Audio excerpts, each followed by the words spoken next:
Agatha கிறிஸ்டியின் Roger ஆக்ரைட் கொல்லப்பட்டார். அத்தியாயம் 23. Poirot ஏற்பாடு செய்த சின்ன அளவளவல். இன்றெழுந்த கரோலின், இந்த குழந்தை என்னோட சேர்ந்து மாடிக்கு வரப்போறா தூங்குறதுக்கு. கவலைப்படாத ஊர்மிளா, உனக்கு என்னவெல்லாம் பண்ண முடியுமோ அனைத்தையும் மிஸ்டர் பாய்ரோ செய்வார். இதில் நம்பிக்கை வை. நான் திரும்பி பெர்லினுக்கே போயிடணும்னு நிச்சயமற்று சொன்னாள் அவள். அவளுடைய பிடிவாதத்தை நான்சென்ஸ் என முடிவாய் மறுத்தாள் கரோலின். இப்போதைக்கு நீ என் கட்டுப்பாட்டில் இருக்க. என்ன வேணாலும் தற்போதைக்கு நீ இங்கே தான் தங்க போற. என்ன மிஸ்டர் பாய்ரோ? இதுதான் சிறந்த திட்டமாக இருக்க முடியும், ஒப்புக்கொண்டார் குள்ள பெல்ஜியன். இன்னைக்கு ராத்திரி நான் ஏற்பாடு பண்ணியிருக்கோம் சின்ன அளவலுக்கு மேடம் ஊர்மிளா வரணும் என்பது என்னுடைய வேண்டுகோள். 9 மணிக்கு என் வீட்டில் நீங்கள் இருக்கணும் என்பது தான் இதில் முக்கியமே. கரோலின் ஊர்மிளாவோடு புறப்பட்டு அடுத்த அறைக்கு போய்விட்டாள். கதவு அவ்விருவருக்கும் பின்னால் அரைந்து மூடப்பட்டது. பாய்ரோ மறுபடியும் ஒரு இருக்கையில் விழுந்தார். விஷயங்க அதுவா தளர்ந்தோட ஆரம்பிக்குது என்றாள். ஆனால் எல்லாமும் ரால்ஃப் பேடனுக்கு எதிராக மேலும் இருட்டை அல்லவா எடுத்து வீசுது. இருளடைந்து சொன்னேன் நான். பாய்ரோ ஏற்றுக்கொண்டார். எஸ், அப்படித்தான் போகுது. ஆனால் இப்படித்தான் இருக்கும்னு முன்னமே எதிர்பார்த்திருக்கணும் இல்லையா? இந்த குறிப்பால் சற்றே புதிர் போட்டவனாய் ஆன நான் அவரை முறைத்தேன். அவர் நாற்காலியில் சாய்ந்து கொண்டு இரு கைகளின் விரல் நுனிகளும் ஒன்றுக்கொன்று தொட்டு தாளமிடும்படி அரைக்கண் மூடிய நிலையில் இருந்தார். திடுமென பெருமூச்சு எறிந்து எழுந்த அவர் மறுப்பாய் தலையசைத்து கொண்டார். என்ன அது? நான் கேட்டேன். இப்படிதான் என் ஆத்மா நண்பனான ஏஸ்டிங்ஸின் நினைப்பு என்னை அடிக்கடி இம்சைப்படுத்துவது உண்டு. அர்ஜென்டைனில் இருப்பதா நான் சொல்லலை. அந்த ஃப்ரெண்டு எப்பெல்லாம் எனக்கு பெரிய கேஸ் வருமோ அப்பெல்லாம் அவன் எனக்கு அருகில் பக்கபலமாக இருப்பான். மேலும் அவன் எனக்கு உதவி இருக்கான். எஸ், பல சந்தர்ப்பங்களில் அவன் உதவி இருக்கான். அவனையே அறியாமலேயே உண்மையை அவன் கண்டுபிடிச்சு அதாலேயே விழுந்தும் கிடப்பான். ஆனால் அப்படி உண்மையை கண்டுபிடிச்சிட்டோம் என்பதுதான் அவனுக்கு தெரியாது. இன்னும் சில சந்தர்ப்பங்களில் வழக்கு சம்பந்தமாக முட்டாள்தனமாக எதையாவது ஒரு வார்த்தையை அல்லது ஒரு குறிப்பை விடுவான் அவன். அந்த குறிப்பு எனக்கு உண்மையின் முகவரியை அள்ளி தந்துடும். மேலும் எந்த வழக்கெல்லாம் அவனுக்கு மிக ஈடுபானதாக படுதோ அதை பற்றியே இன்ட்ரெஸ்டிங்காக குறிப்பெழுதி வச்சுக்குவான் அவன். ஹோ Hastings, I miss you.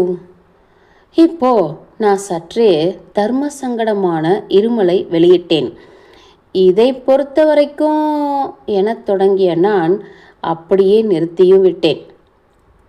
Poirot அவருடைய இருக்கையில் நெட்டை கொத்தலாய் உட்கார்ந்தார். அவரது கண்கள் பளபளத்தன. இதை பொறுத்த வரைக்கும் கமான், என்ன சொல்ல வந்தீங்க? சொல்லப்போனா கேப்டன் ஏஸ்டிங்ஸ் பதிந்து பரிசுரித்துள்ள சில வழக்குகளை நானே கூட படித்ததுண்டு. ஏன், நாம கூட இப்படிப்பட்ட ஒரு விசித்திரமான வழக்கு எதுலையாவது நம்முடைய கைவரிசையை காட்டக்கூடாதுன்னு நான் எண்ணியதுண்டு. அப்படி ஒரு வித்தியாசமான வாய்ப்பு இதில் விட மனசு வரலை எனக்கு. மேற்கொண்டு பேச முடியாமல் எனக்கு நானே தடுமாறுவதும் வார்த்தைகள் கோர்வையாக அமையாமல் தொக்கி நிற்பதும் விளங்கியது. பாய்ரோ நாற்காலில் நின்று குதித்தெழுந்தார். என்ன சொல்ல போகிறாரோ என ஒரு நிமிடம் நான் பின்வாங்கினாலும் அவர் கருணையாகவே நடந்து கொண்டார். இது மகா ஆச்சரியமானது. ஆக என்னவெல்லாம் நடந்துட்டு இருக்கு என்பது பற்றிய குறிப்பை நீங்கள் இந்த கேஸ் நெடுக்கலும் பதிஞ்சிக்கிட்டே தான் வரீங்க இல்லையா? நான் ஒப்புதலாய் தலையசைத்தேன். தூள் என கதறிவிட்டார் பாய்ரோ. அவற்றை நான் பார்க்கிறேனே இதே கணத்தில். இப்படி ஒரு திடீர் வேண்டுகோளுக்கு பொருந்துமாறு நானோ என் குறிப்புகளோ தயாராக இல்லை. உடனடியாகவே என் மூளையை உலுக்கி எடுத்து சில தகவல்களை தேடினேன். அதில் என்னோட பர்சனல் கணிப்புகளும் ஆங்காங்கே தலை காட்டுமே. ஓ, எனக்கு விளங்குது, பாதகம் இல்லை, காட்டட்டுமே. என்னை சில இடங்களில் கோமாளியாக சித்தரிச்சுக்கிங்கிறீங்களோ? No matter. இப்படி தான் ஏஸ்டிங்ஸும் பண்ணுவான். என் மனம் இந்த சின்ன சின்ன உழுக்கல்களுக்கெல்லாம் அசையாது. இன்னும் சந்தேகம் மாறாது. என்னுடைய டேபிள் மற்றும் அதன் டிராயர்கள் எல்லாவற்றையும் குடைந்தெடுத்து ஒரு அடுக்கான தாள் கூட்டத்தை அவரிடம் தந்தேன். பிற்காலத்தில் இதனை ஒரு புத்தகமாக கொண்டு வரலாம் என்று கனவிருந்ததால் நான் அத்தனை குறிப்புகளையும் அத்தியாயம் வாரியாக பிரித்திருந்தேன். நேற்றிரவு தான் மிஸ் ரசேல் வந்து போனது வரைக்கும் அத்தனையும் வரிசை கிரமமாக வைத்துள்ளேன். இதனால் பாய்ரோவின் கைகளில் மொத்தம் 20 அத்தியாயங்கள் இருந்தன. அவரை அவற்றோடு விட்டுவிட்டேன். சற்று தொலைவில் முன்பதிவாகியிருந்த ஒரு நோயாளியை பார்ப்பதற்காக கிளம்பிவிட்ட நான் திரும்பும்போது மணி 8. தட்டு நிறைய சூடான டின்னர் பரிமாறப்பட்டது.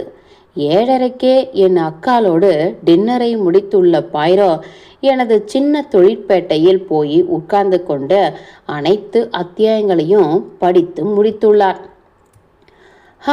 ஜேம்ஸ் என்ற என் சகோதரி, என்னை பற்றி அதில் நீ எழுதியதில் ஜாக்கிரதையாக தானே இருந்த என்று கேட்டாள். என் முகம் வாடியது. நான் துளியும் ஜாக்கிரதையாக இல்லை. என் உணர்வினை படித்த கரோலின், அதனால் ஒன்றும் பெரிய பாதகம் இல்லை என்றாள். மிஸ்டர் பாய்ரோவுக்கு என்னை நல்லா தெரியும். அதனால் அதையெல்லாம் எப்படி புரிஞ்சுக்கணும்னு அவருக்கு தெரியும். நான் எனது ஆய்வகத்துக்குள் போனேன். ஜன்னல் திட்டில் உட்கார்ந்திருந்த பாய்ரோ அவர் அருகில் இருந்த நாற்காலியில் நான் தந்திருந்த சிதறிய தாள்கள் செவ்வென அடுக்கப்பட்டிருந்தன. அதன் மீது தனது கையை பதித்த அவர், நான் உங்களுடைய அடக்கமான பங்களிப்பை பாராட்டுகிறேன் என்றார். ஹோ என்றேன் நான், சற்றே பின்னுக்கு தள்ளப்பட்டவனாய். உங்களுடைய பேசா மௌன குணத்துக்கும் என்றார். பிறகு ஹோ என்றேன் நான் மீண்டும். இப்படி எழுத மாட்டான் ஏஸ்டிங்ஸ் என்றார் பாய்ரோ. ஒவ்வொரு பக்கத்திலும் பல நான் இருக்கும், என் இருக்கும், என்னுடைய, எனது, இது எல்லாம் இருக்கும்.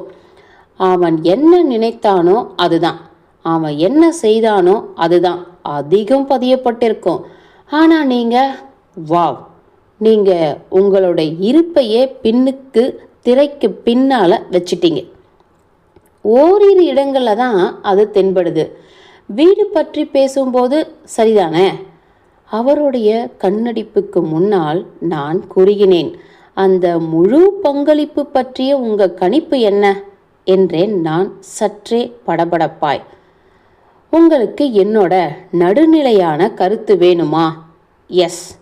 மிகவும் பிரயத்தனப்பட்டு துல்லியமாய் தரப்பட்டுள்ள தகவல்கள் என்றார் அவர் கனிவாய். இந்த கேஸில் உங்களுடைய பங்குகள் பற்றி எதையுமே பேசாமல் நீங்கள் மௌனமாக இருந்த போதிலும் அத்தனை நிஜங்களையும் நீங்கள் பணிவாக மற்றும் துல்லியமாக பதிஞ்சிருக்கீங்க. இது உங்களுக்கு பிரயோஜனமாக இருந்ததா? எஸ். இது போதுமான அளவுக்கு எனக்கு உதவி புரிஞ்சிருக்குன்னு கூட சொல்வேன். எஸ்.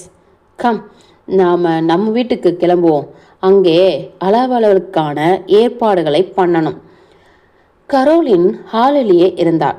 எங்களுடன் வர அவளும் அழைக்கப்படுவாள் என்று அவள் எதிர்பார்த்ததாய் பட்டது. பாய்ரோ சூழ்நிலையை சாதுரியமாக கையாண்டு விட்டார்.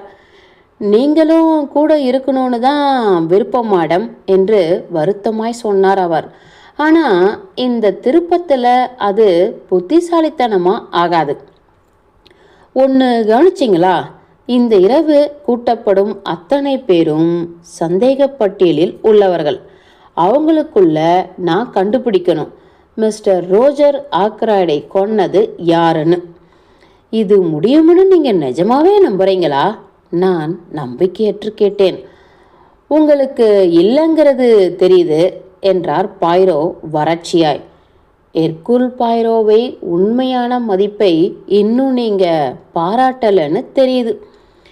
இந்த கணத்தில் ஊர்மிளா மாடிப்பகுதியிலிருந்து இறங்கி வந்தாள். நீ தயாராயிட்டியா மை சைல்ட் என்று கேட்டார் பாய்ரோ. அதுதான் குட். நாம் 2 பேரும் சேர்ந்தே என் வீட்டுக்கு போவோம். கரோலின், என்னை நம்புங்க. என்னால் எத்தனை ஒத்தாசை பண்ண முடியுமோ அப்படி இருப்பேன் உங்களுக்கு. Good evening. முன்கதவில் ஒட்டிக்கொண்டு எங்களையே பேந்த பார்க்கும்படி கரோலினை அப்படியே விட்டுவிட்டு நாங்கள் கிளம்பினோம். லார்சஸின் வரவேற்பறை தயாராகி கொண்டிருந்தது. டேபிளில் பல வகை பானங்களும் கிளாஸ் கோப்பைகளும் இருந்தன. மற்ற அறைகளிலிருந்தும் பல நாற்காலிகள் இங்கு வந்து குவியப்பட்டிருந்தன. இப்படியும் அப்படியுமாக ஓடிக்கொண்டு பாய்ரோ அனைத்தையும் ஏற்பாடு பண்ணி கொண்டிருந்தார். அங்கிருந்த விளக்கின் இடத்தை சற்று மாற்றியமைத்து தரை விரிப்பின் மடிப்பினை நேர் செய்து அழகாக்கி, குறிப்பாய் அந்த விளக்கின் மீது அவர் கவனம் அதிகமாக வைத்து இப்படி திருகி அதை ஃபோக்கஸ் பண்ணினார். நாற்காலிகளை சுற்றிலும் நல்ல வெளிச்சம் வரும்படி ஆக்கப்பட்டிருந்த விளக்கொலி. அறையின் எதிர்ப்புறத்தில் அங்குதான் பாய்ரோ உட்காரப் போகிறார் என நான் யூகித்திருந்தேன். மாலை நேர மந்தாரம் போல ஒளி கம்மியாய் இருக்கும்படி அமைக்கப்பட்டிருந்தது. ஊர்மிளாவும் நானும் இப்படி இயங்கிக் கொண்டிருந்த அவரை கவனித்து கொண்டிருந்தோம். தற்சமயம் அழைப்பு மணி அடித்தது. அவங்க வராங்க என்றார் பாய்ரோ. குட், எல்லாம் தயாராக இருக்கு. கதவு திறக்கப்பட பெர்லினில் வந்திருந்த கூட்டம் உள்ளே வந்து தாங்களாக அமர்ந்து கொண்டது. முன்னால் போன பாய்ரோ மிஸ்ஸஸ் ஆக்ராய்டையும் மிஸ் ஃப்ளோராவையும் உபசரித்து வரவேற்றார். நீங்கள் இங்கே வந்திருப்பதற்கு ரொம்ப நன்றி என்றார். மேஜர் பிளான்ட் அண்ட் மிஸ்டர் ரேமண்டுக்கும் தான். வழக்கம் போலவே சுசீலமாய் இருந்தார் செக்ரட்டரி. இதெல்லாம் என்ன கூத்து என்றார் அவர் சிரித்தபடி. ஏதாவது புது அறிவியல் சார்மேஷன் கண்டுபிடிச்சிருக்கீங்களா? அதை எங்கள் கழுத்தில் சுற்றி கட்டி யாரோட இருதய துடிப்பு குற்றமுற்று துடிக்குதுன்னு கண்டுபிடிக்க போகிறீங்களா? இப்படி ஒரு கண்டுபிடிப்பு வந்திருக்கு இல்லை? அதை பற்றி நான் படித்தேன். எஸ் என ஏற்றுக்கொண்டார் பாய்ரோ. ஆனால் நான் பழைய பஞ்சாகம் அடிப்படை வழிமுறைகளைத்தான் நான் கடைப்பிடிக்கிறேன். குற்றவாளியை வெளியே கொண்டு வர மூளையின் சாதுரியமான சாம்பல் நிற கிரே செல்களை மட்டும் நம்பி நான் உழைக்கிறேன். No machine. இப்போ நாம் ஆரம்பிக்கலாம்.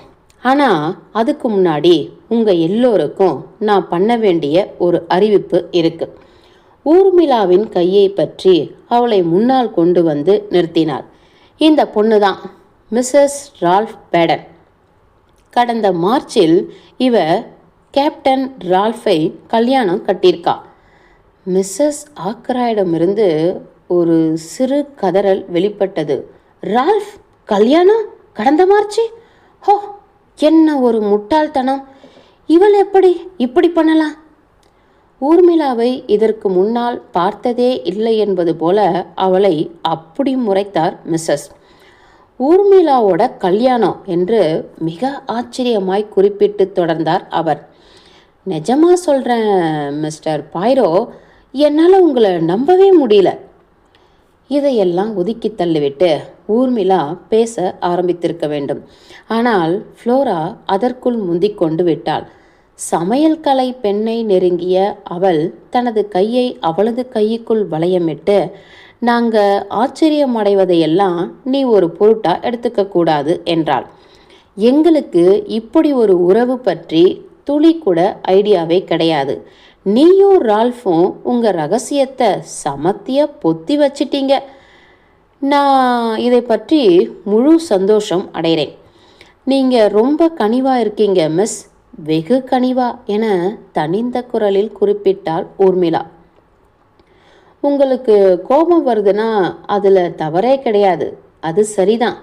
ரால்ஃப் படுமோசமாக நடந்துக்கிட்டார், குறிப்பாக உங்ககிட்ட. பிடித்திருந்த கையில் ஆதரவான சில சிறு தட்டல்களை தந்த ஃப்ளோரா, அதை பற்றியெல்லாம் நீ மனசில் போட்டு குழப்பிக்க வேணாம் என்றான். ரால்ஃப் செய்வதறியாமல் மடக்கப்பட்டான். அதனால் இருந்த ஒரே ஒரு தப்பிப்பை கையில் எடுத்துக்கிட்டான். நான் அவன் இடத்துல இருந்திருந்தா இதையே தான் பண்ணியிருக்கேன் கூடும். பாய்ரோ டேபிளில் சன்னமாய் சில தட்டுகள் தட்டி கொண்டே தொண்டையை முக்கியப்படுத்தி செருமிக் கொண்டார். போர்ட் மீட்டிங் தொடங்கியாச்சு என்றாள் ஃப்ளோரா. நாம் மேற்கொண்டு எதுவும் பேசக்கூடாதுன்னு குறிப்பால் உணர்த்திட்டார் மிஸ்டர் பாய்ரோ. ஆனால் ஜஸ்ட் ஒன்றை மட்டும் சொல்லிட்டேன். ரால்ஃப் எங்கே இருக்கான்?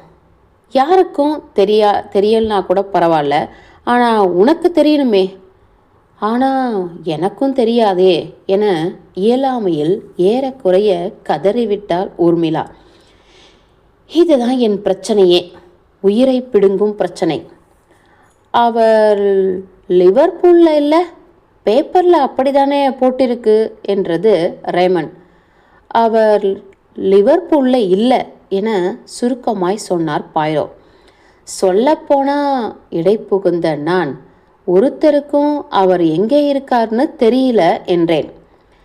ஹெர்குல் பாய்ரோவை தவிர என்றது ரேமண்ட். இதற்கு மிகவும் கராராய் எதிராளிக்கு பதில் தந்தார் பாய்ரோ. எனக்கும் எல்லாம் தெரியும், இது நினைவிருக்கட்டும். ஜியோஃப்ரி ரேமண்ட் புருவங்களை நன்றாய் உயர்த்தினார். எல்லாம் என விசில் தந்தான். ஹூ, என்ன ஒரு தற்பெருமை! ரால்ஃப் பேடன் எங்கே இருக்கான்னு உங்களால் துல்லியமாக யூகிக்க முடியும்னா சொல்ல வரீங்க என்றேன் நான் நம்பிக்கை துளியுமற்று. நீங்கள் இதை யூகிப்பதுன்னு சொல்கிறீங்க, நான் தெரிஞ்சிப்பதுன்னு சொல்கிறேன் மை ஃப்ரெண்ட். கிரான்செஸ்டரில் பதுவிசாய் குறிப்பிட்டேன். நோ என்றார் பாய்ரோ. நாட்டின் கிரான்செஸ்டர். இதற்கு மேல் அவர் எதுவும் சொல்லவில்லை. ஆனால் அவரிடம் இருந்து விளைந்த ஒரு அதிகார அங்க அசைவு எங்கள் அனைவரையும் இருக்கைகளை ஆக்கிரமிக்குமாறு செய்தது. எல்லோரும் அமர்ந்து கொண்டிருக்கும் போதே கதவு திறக்கப்பட்டு இருவர் உள்ளே வந்து அங்கிருந்த இரு இருக்கைகளில் அமர்ந்து கொண்டனர். அவர்கள் பார்க்கரும் ரசேலும். எண்ணிக்கை முழுமையாக இருக்கு என்றார் பாய்ரோ. அனைவரும் இங்கே இருக்கீங்க. அவர் சொன்ன குரலில் ஒரு திருப்தி வளையம் இருந்தது. இப்படி சொன்னதில் அறையின் கதவு மூலையில் வந்து அமர்ந்தவர்களிடம் ஒருவித இருப்பு கொள்ளாமை எழுந்து அடங்கியதை நான் கவனித்தேன். இந்த அறையை ஒரு பொறி எனதான் வர்ணிக்க முடியும். கதவடைக்கப்பட்ட பொறி. பாய்ரோ ஒரு பட்டியலை முக்கியத்துவம் தந்து படித்தார். Mrs Ackroyd, Miss Flora, Major Blunt, Mr Geoffrey Raymond, Mrs Ralph Paton, John Parker, Elizabeth Russell. அந்த தாளை அவர் டேபிளின் மேல் அப்படியே வைத்தார். இதுக்கெல்லாம் என்ன அர்த்தம் தொடங்கியது ரேமண்ட். நான் இப்போ படித்த பட்டியல் என்ற பாய்ரோ என் சந்தேக பட்டியல் என்றார். இங்கு கூடியிருக்கும் உங்களில் ஒவ்வொருத்தருக்கும் மிஸ்டர் ஆக்ராடை கொலை பண்ணிருக்கும் சாத்தியக்கூறு இருக்கு. கத்தவல்ல அவருடைய தொண்டைக்கு சமத்தியான வேலை தந்து கொண்டு விடுபட்ட அம்பாய் துள்ளி எழுந்தார் மிஸ்ஸஸ் சிசில். இப்படி சொல்வதை நான் கண்டிக்கிறேன் என்று கத்தினார்.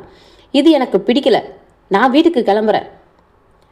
நான் என்ன சொல்ல விரும்புகிறேன் என்பதை முழுக்கவும் கேட்டு முடிக்கிற வரைக்கும் என்று அதிகாரமாய் குறிப்பிட்ட பாய்ரோ, நீங்கள் இங்கிருந்து போகவே முடியாது மேடம் என்றார் தீர்வாய். சில கணங்கள் தாமதித்துவிட்டு தொண்டையை செருமிக்கொண்டார் அவர். ஆரம்பத்திலிருந்து நான் துவங்குறேன்.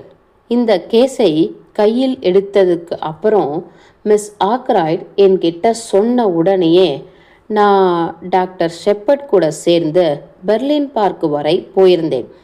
நான் அவரோட சேர்ந்து டெரஸில் நடந்துக்கிட்டு இருந்த போது தான் ஜன்னல் மர சட்டத்தில் பதிந்திருந்த காலடி தடங்கள் எனக்கு காட்டப்பட்டன. அங்கிருந்து இன்ஸ்பெக்டர் ரக்லான் என்னை அடைச்சிக்கிட்டு வீட்டின் முன்னாடி இருக்கும் பாதைக்கு போனார். அங்கிருந்த சின்ன தோட்டத்து அறை என் கவனத்தை ஈர்க்க அதை நான் அக்கு வேறு ஆணிவேரா துளாவினேன். எனக்கு அங்கு 2 முக்கிய துப்புகள் கிடைத்தன. ஒன்று கஞ்சி போட்ட ஒரு துணி துண்டு, மற்றொன்று வாத்து இறகு. கஞ்சி போட்ட துணி உடனடியா வேலைக்காரி ஒருத்தியின் சீருடையை நினைவுபடுத்தியது. வீட்டில் இருப்போரின் பட்டியல் முழுக்கவும் இன்ஸ்பெக்டர் ரக்லானால் எனக்கு தரப்பட்ட போது சமயக்கார பொண்ணு ஊர்மிளாவுக்கு மட்டும்தான் கொலை நடந்த நேரத்துல அவ எங்கே இருந்தா என்பதற்கான நிரூபணம் இல்லை என்பது உடனடியாக எனக்கு புலப்பட்டது. அவளே சொல்லிக்கொள்ளும் கதையின்படி 9:30 10 வரைக்கும் அவளோட படுக்கை அறையிலேயே இருந்திருக்கான்னு தெரியுது. ஆனா அப்படி இல்லாம அவ தோட்டக்கார அறையில தான் இருந்தான்னு நாம எடுத்துக்கிட்டா, அப்படிதானா அவ அங்கே யாரையோ சந்திப்பதற்காகத்தான் போயிருக்கா என்பது தெளிவாகுது. இப்ப கவனிங்க, டாக்டர் ஷெப்பர்டின் கூற்றுப்படி அன்னைக்கு ராத்திரி வெளியிலிருந்து யாரோ ஒரு அந்நியன் வீட்டுக்குள்ள வந்திருக்கான் என்பது நமக்கு தெரியும். கேட் அருகே டாக்டர் பார்த்த முகம் தெரியாதவன் மேலோட்டமா பார்த்தா அந்த புதியவன் தான் தோட்டத்து சின்ன அறையில ஊர்மிளாவை சந்திக்க போன ஆசாமி அப்படின்னு எண்ணம் வரும். அவன் தோட்டத்து அறை வரைக்கும் போனவன் தான் என்பதுல அதிக சந்தேகம் கிடையாது. அந்த வாத்து இறகு அங்கே இருந்ததால இது உடனே போதை மருந்து எடுத்துக்கொள்பவனைத்தான் எனக்குள் நினைவுபடுத்துச்சு. அட்லாண்டிக் பகுதியில் இறகுல போதை மருந்து எடுத்து மூக்குக்கு அருகே வச்சு இழுக்கும் பழக்கம் அதிகம் உண்டு. வந்த அந்த அந்நியன் அமெரிக்கா ஸ்டைலில் பேசினதா டாக்டர் ஷெப்பர்ட் சொன்னதால என் இந்த யூகம் சமத்தியா பொருந்தி நின்னுது. ஆனால் ஒரு விஷயத்தால நான் நகர முடியாமல் நின்னே போனேன். கால நேரம் இது சரியா பொருந்தலை. ஊர்மிளா போர் நிச்சயமா 9:30 முன்னாடி அந்த சின்ன தோட்டத்து அறைக்கு போயிருக்கவே முடியாது. ஆனால் அந்த அந்நிய ஆளோ 9:05 அந்த அறைக்குள்ள போயிருக்கணும். அவன் அங்கேயே அப்படியே அரை மணி நேரம் காத்திருந்திருக்கலாம் நான் எடுத்துக்கலாம். அப்படி எடுத்துக்க முடியாவிட்டால் ஒரே ஒரு மாற்று வழிதான் இருக்கு. அங்கே 2 தனித்தனி சந்திப்புகள் நிகழ்ந்திருக்கு. இந்த 2வது எண்ணத்தை நான் கையில் எடுத்துக்கிட்டதும் பல நிஜங்கள் தளர்ந்தோடன. இன்னைக்கு காலையில் மிஸ் ரசேல் வீட்டு வேலைக்காரங்களோட நிர்வாகி டாக்டர் ஷெப்பர்ட்டை போய் சந்திச்சிருக்காங்க என்பதையும் அப்ப நிகழ்ந்த உரையாடலின் போது போதை மருந்துக்கு அடிமையானவங்களோட நிவாரணம் பற்றி ரொம்ப ஆர்வமா பேசியிருப்பதும் எனக்கு தெரிய வந்தது. இதையும் வாத்து இறகையும் இணைச்சி பார்த்த நான், ஆக பெர்லின் அன்னைக்கு ராத்திரி வந்த அந்நியன் மிஸ் ரசேலை தான் பார்க்க வந்திருக்கணுமே தவிர ஊர்மிளாவை அல்ல என்று நானே முடிவெடுத்துக்கிட்டேன். அப்படின்னா மிஸ்ஸஸ் ஊர்மிளா யாரோட சந்திப்புக்காக அந்த சின்ன தோட்டத்து அறைக்கு போயிருக்கணும்? இந்த சந்தேகத்தோட நான் ரொம்ப நாள் திண்டாடலை. முதல்ல மோதிரத்தை கண்டுபிடிச்சேன். கல்யாண மோதிரம் 6 என்ற எழுத்தோடு அதுக்குள்ள ஒரு தேதியோடும் பிறகு ரால்ஃபேடன் 9:25 மணிக்கு வீட்டின் நுழைவு பாதை வழியா சின்ன தோட்டத்து அறை வரைக்கும் வந்திருப்பதை பற்றி நான் அறிய பெற்றேன். கூடவே அன்னைக்கு மத்தியானம் மரக்காட்டுக்குள்ள பேடன் நிகழ்த்திய சம்பாஷணை பற்றி அறிய நேர்ந்தது. சந்திப்பு பேடனுக்கும் இன்னொரு முகந்தெரியா பெண்ணுக்கும்.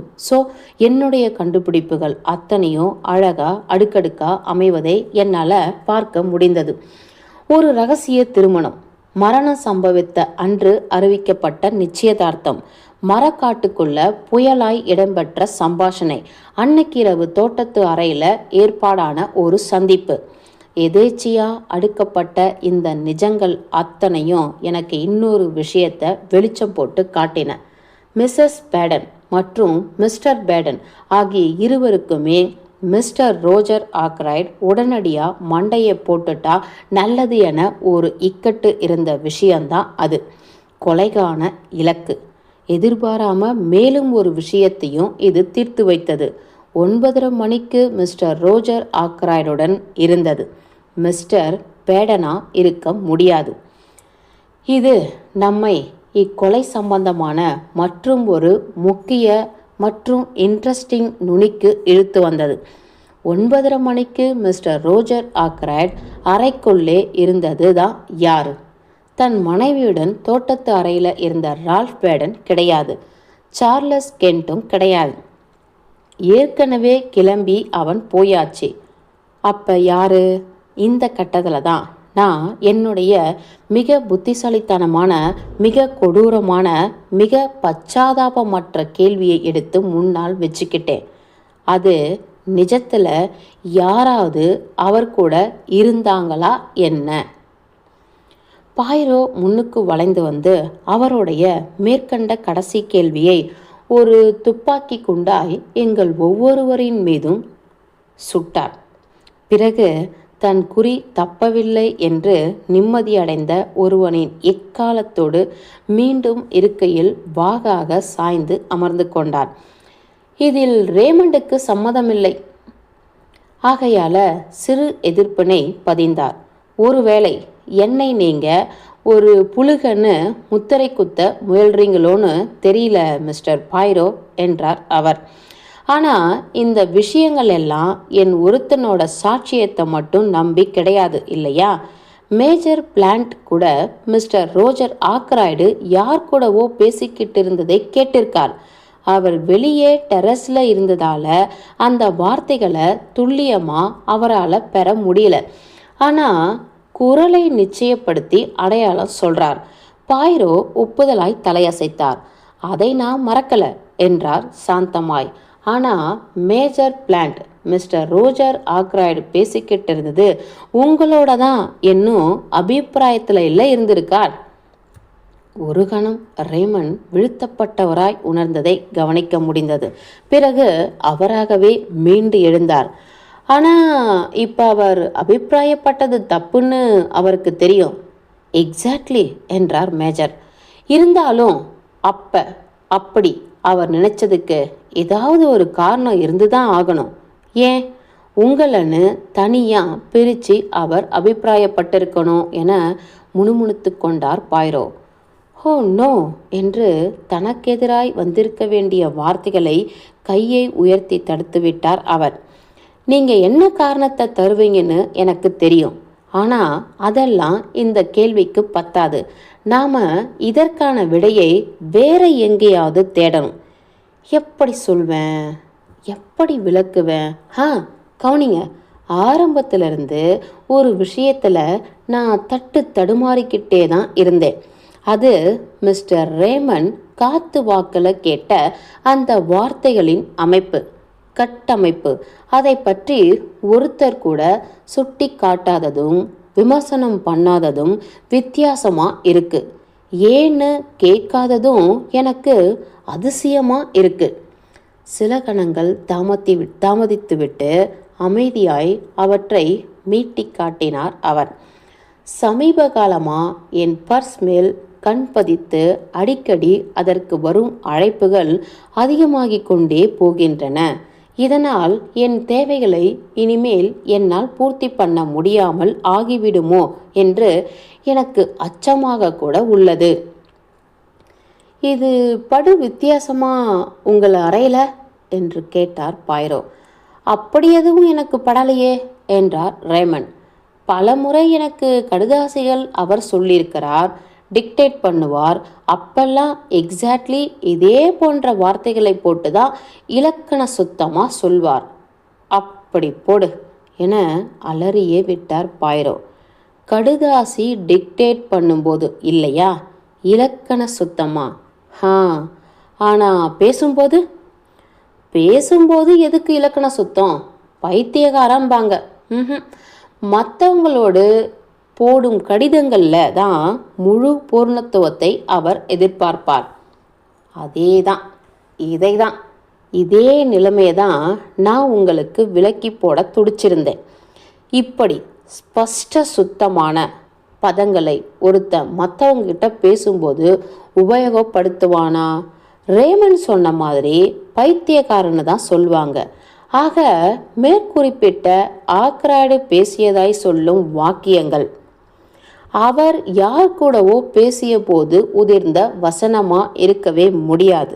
ஸோ ஒருவேளை அப்போ அவர் கடிதத்தை டிக்டேட் பண்ணிக்கிட்டு இருந்திருந்தா, ஒரு கடுதாசியை உறக்க சொல்லிக்கிட்டு இருந்தார்னு சொல்ல வரீங்களா என்று குறிப்பிட்ட ரேமன், அப்படியே இருந்தாலும் அதை அவர் யார்கிட்டையாவது தானே சொல்லிக்கிட்டு இருந்திருக்கணும் என்றார். ஏன் அப்படி? வேற யாராவது அந்த அறையில் இருந்ததா நமக்கு சாட்சி கிடையாது.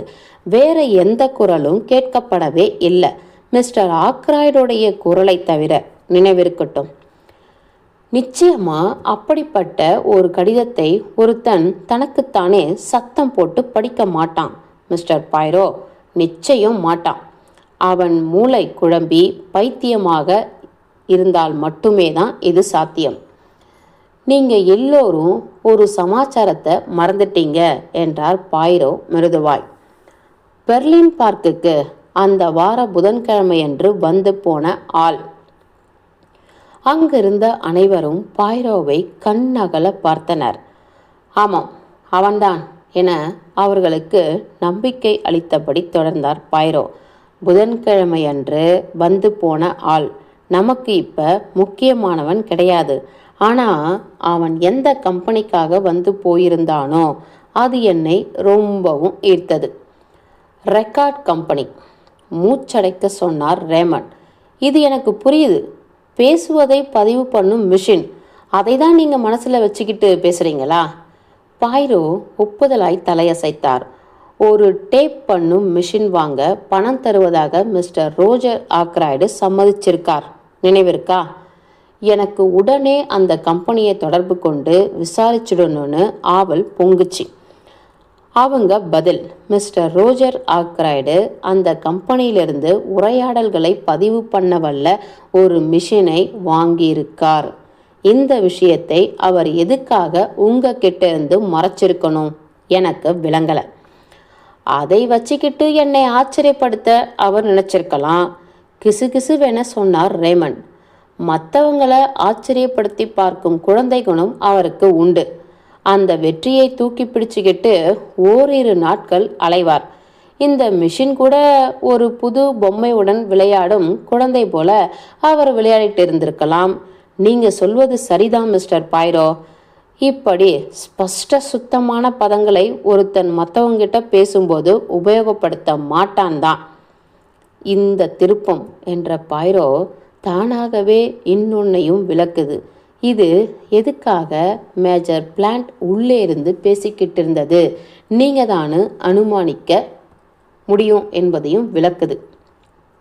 அறையின் உள்ளிருந்து வந்த வசனங்கள் தனது கீழ்ப்பணியாற்றும் ஒரு செக்ரட்டரியிடம் சொல்லும் இலக்கண தரத்தில் இருந்ததால பிளான்ட்டுடைய அடி ஆழத்து உள்மனது உள்ளே இருப்பது நீங்கள் தானு நினைக்க வச்சிருச்சு.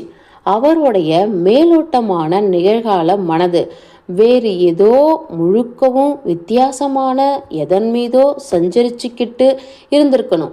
ஒருவேளை அவர் பார்த்த அந்த உருவத்தின் மீது அது மிஸ் ஆக்ராயிடம் இருக்கணும் என நினைச்சிருப்பார் மேஜர். ஆனால் நிஜமாக பார்த்தா சின்ன தோட்டத்து அறை நோக்கி பதுங்கி பதுங்கி போய்கிட்டு இருந்த ஊர்மிளாவின் கஞ்சி போட்ட வெள்ளை ஆடை உருவத்தை தான் அவர் அப்போ பார்த்திருக்கிறார். தனது முதல் ஆச்சரியத்திலிருந்து வெளியே வந்திருந்த ரேமன், இருந்தாலும் என குறிப்பிட்ட அவர், உங்களுடைய இந்த கண்டுபிடிப்பு புத்திசாலித்தனம் நிரம்பியதாகவே இருந்தாலும் வழக்கின் இருப்பில் பெரிய மாற்றத்தை உண்டு பண்ணிடல என்றார்.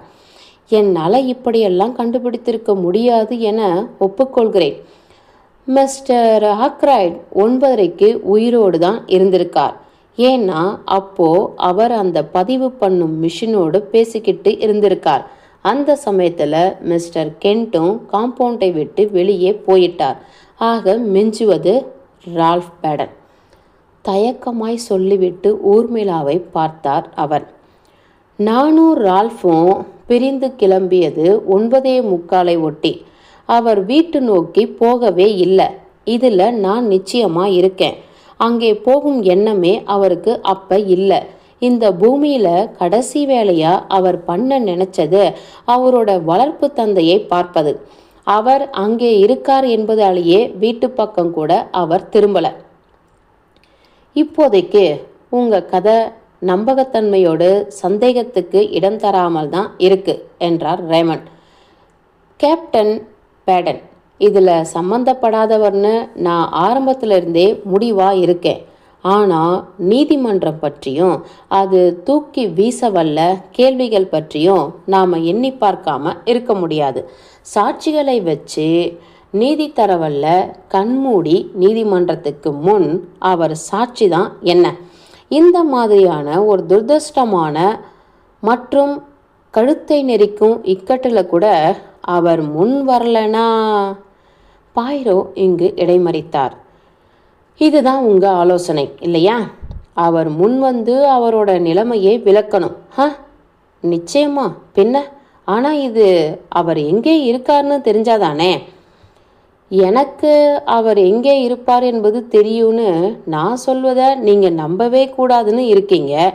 இருந்தாலும் இப்போ தான் நான் அடித்து சொன்னேன், எனக்கு எல்லாமும் தெரியும். டெலிஃபோன் அழைப்பின் பின்னணி, ஜன்னல் மரக்கட்டையில் இருக்கும் காலடி தடங்கள், ரால்ஃப் பேடன் பதுங்கி உள்ள இடம். அவர் எங்கே? கூர்மையாய் வார்த்தையை வீசினார் பிளான்ட். ரொம்ப தூரமெல்லாம் கிடையாது என்றார் பாய்ரோ புன்னகைத்தபடி. கிரைன்செஸ்டர் கேட்டேன் நான். பாய்ரோ என் பக்கமாய் திரும்பினார். எப்பவும் நீங்கள் என்னை இதை தான் கேட்குறீங்க.